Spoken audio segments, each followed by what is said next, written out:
ચાલો. નમસ્કાર વિદ્યાર્થી મિત્રો, હું રોહિત સુંદરવા ફરી એક નવા સેશન સાથે તમારી સાથે આવ્યો છું અને આ સેશનમાં આપણે અત્યારે હાલમાં કે ફોર્મ ફિલિંગ રેલવેના ચાલુ છે.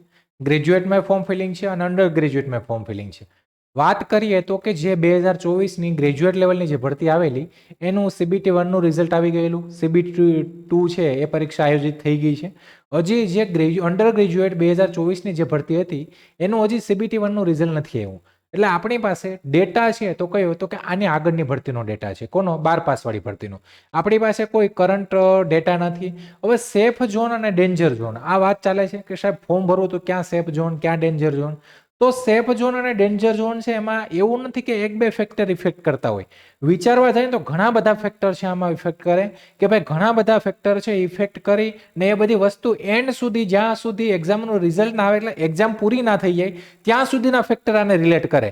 એટલે અત્યારથી આ વસ્તુ એકદમ ડિસાઇડ કરવી એ એકદમ અઘરી વસ્તુ છે, પણ થોડો આપણે અંદાજ લગાવી શકીએ કે ભાઈ સેફ ઝોન કયા અને ડેન્જર ઝોન કયા. હવે નોર્મલી વાત કરીએ, તમને એક સિમ્પલી એક્ઝામ્પલ જ વાત કરું કે મારું પરફેક્ટ મેં એનાલિસિસ ને બધું આ એક્ઝામ છે એ આગળનું મેં જોયું કઈ રીતના 2024માં એક્ઝામ લેવાની અને બધું આપણે એનાલિસિસ કરીએ. ટૂંકમાં આ વસ્તુ હમણાં રાખીએ આપણે હોલ્ડ પર.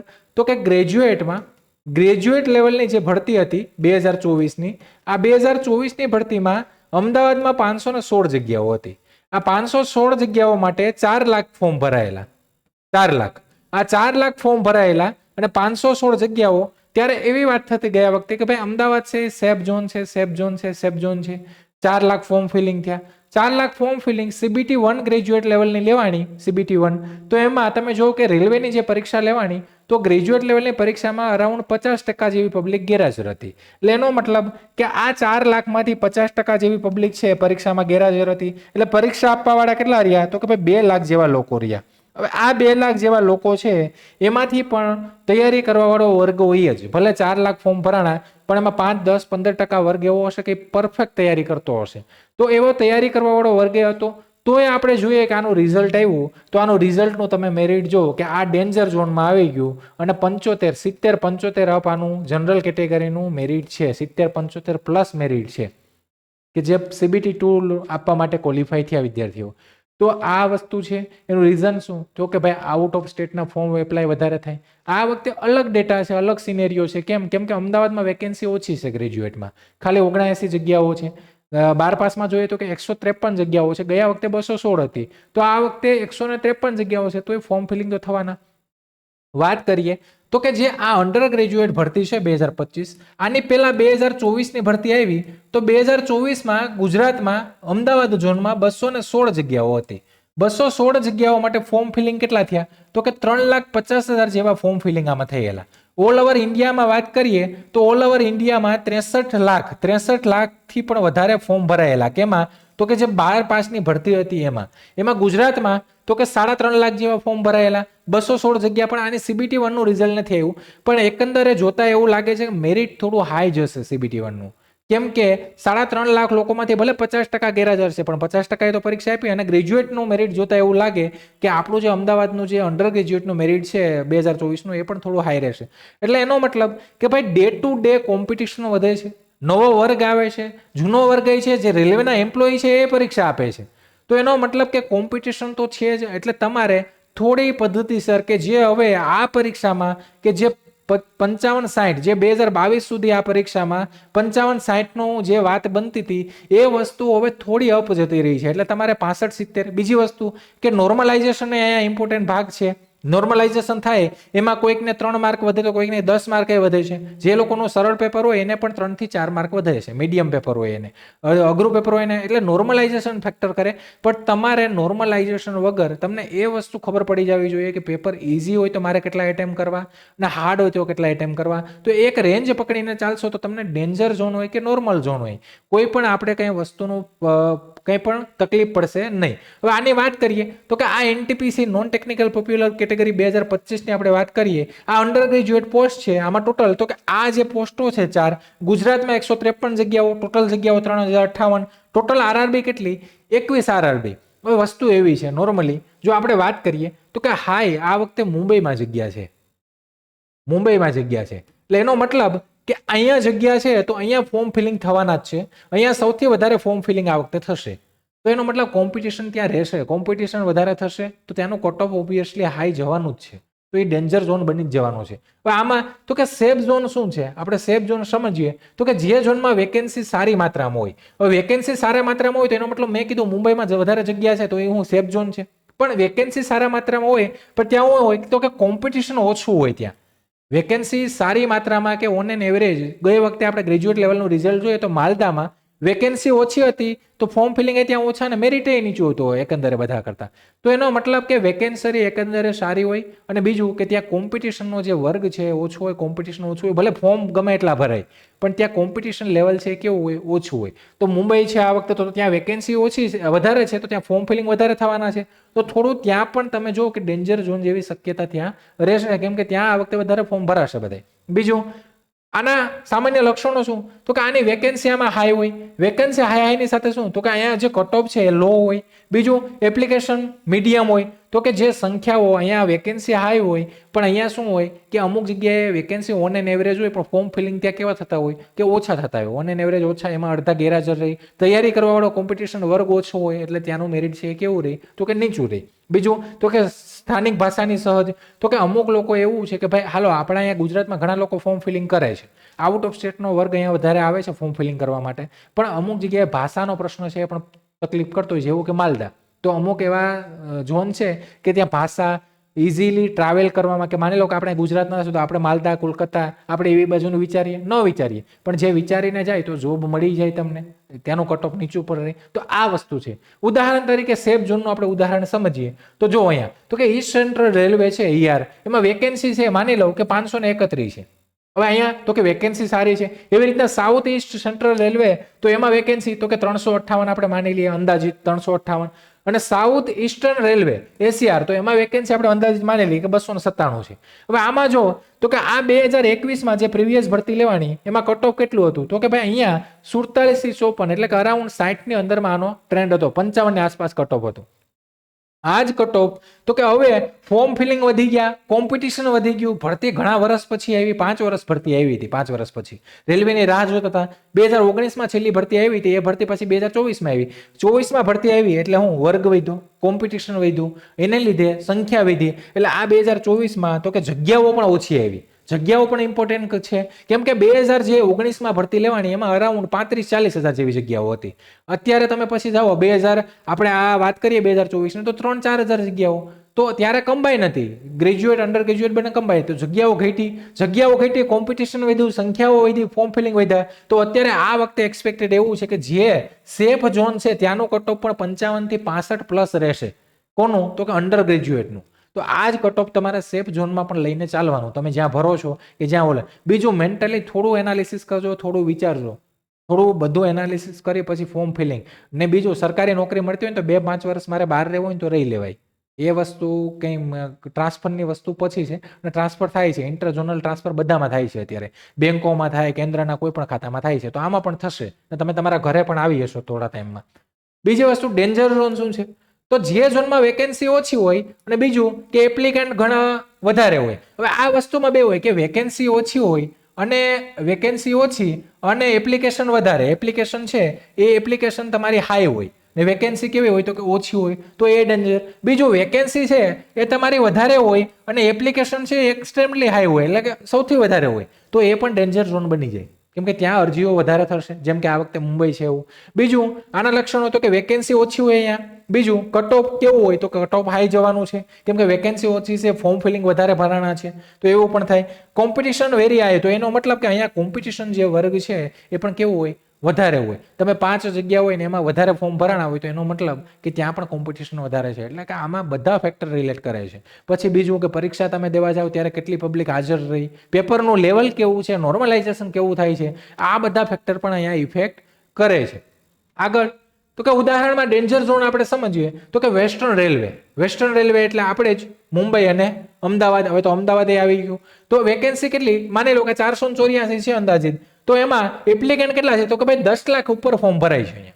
તો 10 લાખ ઉપર ફોર્મ ભરાય તો એનો મતલબ કે એ કેવું ડેન્જર ઝોન થઈ ગયું. બીજું કે નોર્થર્ન રેલવે NR, તો ત્યાં વેકેન્સી માની લો કે 405. તો આ સેફ ઝોન જેટલી જ વેકેન્સી છે, પણ અહીંયા તો કે ફોર્મ ફિલિંગ કેવા છે તો કે ભાઈ 8.5 લાખ જેવા ફોર્મ ફિલિંગ થઈ ગયા. એટલે વેકેન્સી ઓલમોસ્ટ સેમ છે, પણ ફોર્મ ફિલિંગમાં ડિફરન્ટ છે, કોમ્પિટિશનમાં ડિફરન્ટ છે. એટલે સેફ ઝોન અને ડેન્જર ઝોન આવી રીતના ડિસાઇડ થઈ જાય. તો કે અહીંયા 8.5 લાખ પ્લસ ફોર્મ ભરાય છે. હવે અહીંયા 2021 નો કટ ઓફ આપણે ટ્રેન્ડ જોઈએ તો કે 55 થી 68 માર્ક સુધીનો અહીંયા કટ ઓફ હતું ડેન્જર ઝોનમાં. એટલે એનો મતલબ કે તમારે એટલા માર્ક્સ આની રેન્જમાં માર્ક્સ જોઈએ આ બધા ઝોનમાં. તો તમારે અહીંયા જો 2024માં આ જે કટ ઓફ છે એ 70 અને 80 પ્લસ પણ જતું રહેશે કેટેગરી વાઇઝ. જનરલ કેટેગરીનો કટ ઓફ છે ઓલમોસ્ટ 80 ઉપર આનો કટ ઓફ માનીને ચાલવાનું. હમણાં જે રિઝલ્ટ અંડર ગ્રેજ્યુએટના આવશે તો 80 ની આસપાસ એનો કટ ઓફ તમને દેખાશે. તો આ ડેન્જર ઝોન છે, કેમ કે તમારે ત્યાં 75-80 ની ગણતરી કરવાની. એટલે ટૂંકમાં મારો કહેવાનો મતલબ એ છે કે તમે સેફ ઝોન જે છે સેફ ઝોન એ સેફ ઝોનમાં એપ્લાય કરો છો એનો મતલબ કે તમારે અથવા સેફ ઝોન કે ડેન્જર ઝોન તમે ગમે ત્યાં એપ્લાય કરો છો તમારે જે આ તૈયારી છે પદ્ધતિસરની તૈયારી કરવાની છે. અને તમારે તો કે ભાઈ એક શિડ્યુલ પ્રમાણે તમારે અત્યારે 75 ની આસપાસનો ટાર્ગેટ બનાવીને ચાલવાનો છે કે 75 પ્લસ મારે એટેન્ડ કરવાના છે એક્યુરેસી સાથે. તો આ ટાર્ગેટથી મારે ચાલવાનું છે સાહેબ. એટલા બધા થોડા એટેમ્પ, પણ આ આપણે મેન્ટાલિટીથી ને આનાથી જ આપણે ચાલવાનું છે. 75માં બનાવો, રીઝનિંગમાં તો કે 30 માંથી તમને 28 25 ઉપર માર્ક તો આમ તમે પદ્ધતિસરની તૈયારી કરો તો 25 ઉપર તમને આવે ને આવે જ. ગણિતમાં તો કે હાલો ભાઈ 30 માંથી 30 ના આવે 25 ના આવે, પણ 20 22 23 માર્ક તો તમે લઈ આવો ને. તો બંનેના થઈને 60 માંથી તો કે ભાઈ બંનેના થઈને 60 માંથી મારે 50 જેવા 45 50 જેવા માર્ક લાવવાના છે. તો 75 સુધી પહોંચવામાં કેટલા ઘટે તો કે જીકેમાં મારે 40 માંથી 25 જેવા માર્ક લાવવા પડે. ત્યારે મારું ઓન એવરેજ 70 75. એટલે તમારે તો કે ભાઈ 75 હું આ એટેમ્પની વાત કરું છું કે તમારે 75 સેફ એક્યુરેસી સાથે એટેમ્પ કરવાના. ત્યારે તમારા અરાઉન્ડ માર્ક્સ કેટલા થશે તો કે તમારા માર્ક્સ બનશે જે બનશે 65 પ્લસ તો બનવા જ જોઈએ. આમાં નોર્મલાઇઝેશન તમારું 5 થી 10 માર્કનું થશે એટલે તમે 70 ઉપર જતા રહેશો. એટલે એટલીસ્ટ તમે ક્યાંય ને ક્યાંય કોઈ પોસ્ટ માટે તો ક્વોલિફાય થઈ જ જશો, બધા પોસ્ટ માટે ક્વોલિફાય થઈ જાવ. તો આ સ્ટ્રેટેજીથી આપણે ચાલવાનું છે. બીજું ઝોન પસંદ કરતી વખતે ધ્યાનમાં રાખવાના મુદ્દા તો જો હવે અહીંયા ધ્યાન રાખજો. એક તો વેકેન્સી જોઈ લો કે ભાઈ એપ્લિકેશન રેશિયો કેટલો છે, ગઈ વખતે ફોર્મ કેટલા ભરાણા, ફોર્મ ભરાણા પછી પણ કટ ઓફ કેટલું રહ્યું, બીજું ત્યાં પરીક્ષા કેટલા લોકોએ આપી અને આ કટ ઓફ કેમ આવી રીતના રહ્યું. તો આ એનાલિસિસ તમારે કરવું પડશે, આ જોવું પડશે. આ કહેવાની વાત નથી ને, આ રિયાલિટી છે. એવું નથી કે હું કહી દઉં એટલે આ ડેન્જર ઝોન થઈ ગયો ને આ સેફ ઝોન થઈ ગયો, પણ આ એનાલિસિસ કરવું પડશે. ગયા વખતે કે ભાઈ અહીંયા એટલા ફોર્મ ભરાણા એટલી સંખ્યા કર્યા. અત્યારે યુટ્યુબ ઉપર તમે સર્ચ મારશો ને તમારે જે વસ્તુ જોઈએ ને ભરતીને લગતી એ તમને મળી જશે. કઈ એક્ઝામનું રિવ્યુ જોઈએ, કેટલા ફોર્મ ભરાણા હતા, ત્યાં કેટલા લોકોએ, કેમ કે આરટીઆઈ થી તમને ચોક્કસ માહિતી મળી હશે. એ બધી માહિતી છે ગયા વર્ષની, તો તમને પરફેક્ટ માહિતી મળી હશે. બીજું પાછલા વર્ષના કટ ઓફ ટ્રેન્ડ, તો કટ ઓફ ટ્રેન્ડ છે એ વધતું જ જાય. જો કોમ્પિટિશન વધશે તો કટ ઓફ થોડું વધશે જ, પણ એવું નથી કે ભાઈ 100 માંથી 90 કટ ઓફ થઈ જાય. કેમ કે 100 માંથી 90 મિનિટમાં મારે 90 ઉપર માર્ક લાવવા તો એવા કોઈ બધા ન હોય કે 90 ઉપર કટ ઓફ જતું રહે. પણ કટ ઓફની એક રેન્જ પકડાઈને રહે કે ભાઈ 70 ની આસપાસ કટ ઓફનો જે છે એ ટ્રેન્ડ છે આનો. 70 ની આસપાસનો ટ્રેન્ડ રહેશે. 70 થી જનરલ કેટેગરીને થોડો ઉપર, બાકી અધર કેટેગરીને 70 અથવા 70 થી નીચે. એટલે મીન્સ 60 થી 80 ની રેન્જમાં તમારે રહેવું પડે. આની આગળ ભાષા અને સ્થાન સુવિધા તો આ કંઈ એટલું ઇમ્પોર્ટન્ટ નથી, પણ આ જ્યારે ફોર્મ ફિલિંગમાં છે તમારે ધ્યાન દેવું પડે કે તમે જ્યાં ફોર્મ ભરો છો તેની ભાષા અને સુવિધા કેવી છે એ થોડું જોઈ લેવાનું. બીજું તમારો કમ્ફર્ટ ઝોન અને પ્રેફરન્સ, તો કે તમે પ્રેફરન્સ સિલેક્ટ કરો જ્યારે ફોર્મ ભરો ત્યારે એ પણ ધ્યાનમાં રાખજો કે પ્રેફરન્સ પ્રમાણે તમને પોસ્ટ મળશે. અને બીજું કમ્ફર્ટ ઝોન તમારા માટે કયો છે એ તમને ખબર આ એપ્લાય કરતી વખતે તમારે જોઈ લેવાનું. લોંગ ટર્મ પોસ્ટિંગ સ્થાન, તો કે આ પોસ્ટિંગ સ્થાન લોંગ ટર્મ એવું નથી કે મારે અહીંથી હું બીજા ઝોનમાં એપ્લાય કરું તો મારે આજીવન ત્યાં રહેવાનું છે. 2-5 વર્ષમાં તમારું ટ્રાન્સફર થશે ને થઈ જશે કોઈનો કોઈ રસ્તો. કેમ કે અમદાવાદમાં તમને ખબર છે કે આપણે અહીંયા રેલવે અને બેંકમાં જે સેન્ટ્રલ લેવલના જે અમુક ખાતાઓ છે એમાં આઉટ ઓફ સ્ટેટના જ પબ્લિક નોકરી કરવા વાળી વધારે છે. આપણા વિદ્યાર્થીઓ, આપણા છોકરાઓ ઓછા દેખાય છે, એટલે એનો મતલબ કે આપણે અહીંયા આવી જ જશું. આપણા માટે, બીજા બધાને નથી આપણે વિચારવાનું, બીજા બધા ઝોન વાળો નથી વિચારવાનું, પણ આપણે અહીંયા ગુજરાતમાં આવી જશું. તો આ છે. હવે સેફ ઝોનમાં હો તો પણ નિર્ભર ન થાઓ. હવે જો આ વસ્તુ ધ્યાન રાખો, તમે સેફ ઝોનમાં હોય, માની લો કે તમે એનાલિસિસ કર્યું, તમને ખબર છે કે હું સેફ ઝોનમાં છે, બસ 60 માર્ક લાવું એટલે મારું સિલેક્શન. પણ આ વસ્તુ મેન્ટાલિટી નથી લાવવાની. તમારે ટાર્ગેટ કે ભાઈ મારે ડેન્જર ઝોન પ્રમાણે ટાર્ગેટ લઈને ચાલવાનું છે. બીજું તો કે ડેન્જર ઝોનમાં હોય તો ડરવાની જરૂર નથી. માની લો કે આપણે ત્યાં અત્યારે ગ્રેજ્યુએટમાં 79 જગ્યા છે, અંડર ગ્રેજ્યુએટમાં 153 જગ્યાઓ છે, તો ભલે ને ગમે એટલા ફોર્મ ભરાય, પણ મારે ડરવાનું નથી ને મારે તૈયારી કરવાની છે. મારે અમદાવાદમાં ગુજરાતમાં જ નોકરી લેવાની છે, ગમે એ વસ્તુ આવે. 80 ની ઉપર માર્ક લઈ આવી કે 75 ઉપર માર્ક લઈ આવી તો મને કોણ રોકશે? તો આ મેન્ટાલિટી આપણે રાખવાની છે. બીજું, કન્સિસ્ટન્સી સફળતાનો માર્ગ છે. તો કે કન્સિસ્ટન્સી, એક્યુરેસી, સ્પીડ આ બધી જ છે એ જ સફળતાનો માર્ગ છે. મોક ટેસ્ટ આપતા રહો અને કટ ઓફ ઘટાડવાનો શ્રેષ્ઠ રસ્તો. તો કે તમે મોક ટેસ્ટ આપતા રહો અને બીજી વસ્તુ કે ભાઈ હું બધું ઘોડીને પી જવાનો છે, મારી તૈયારી જેવી છે, તો કટ ઓફ ને આ ટ્રેન્ડ ને સેફ ઝોન ને ડેન્જર ઝોન ને મને હું લાગુ પડે છે. તો આ મેન્ટાલિટી આપણે ચાલવાનું છે. ઝોન તમારી પસંદ નક્કી કરે છે, પરંતુ તમારી મહેનત તમારું પરિણામ લખે છે. એટલે કે તમે જે મહેનત કરશો ને એ તમારું પરિણામ લખશે. ઝોન ભલે ગમે સેફ હોય, ડેન્જર ઝોન, આ રિયાલિટી છે. ઝોન ગમે તે હોય એ તમારી પસંદ તમારે નક્કી કરવાની છે અત્યારે, પણ તમારી જે મહેનત છે ને એ જ ઇમ્પોર્ટન્ટ છે. તમે સારા માર્ક્સ લાવશો તમારું અમદાવાદમાં અહીંયા સિલેક્શન થશે, સારા માર્ક્સ લાવશો તમે ત્યાંય સિલેક્શન થશે. પણ એનાલિસિસને ટૂંકમાં કહેવાનો મતલબ કે તમે પછી બીજા ઝોનમાં ભરો ને ત્યાં તમને 75 માર્ક આવી ગયા અને અમદાવાદનો 75 નીચે કટ ઓફ રહ્યું તો આ વસ્તુ તમારે સમજવાની છે.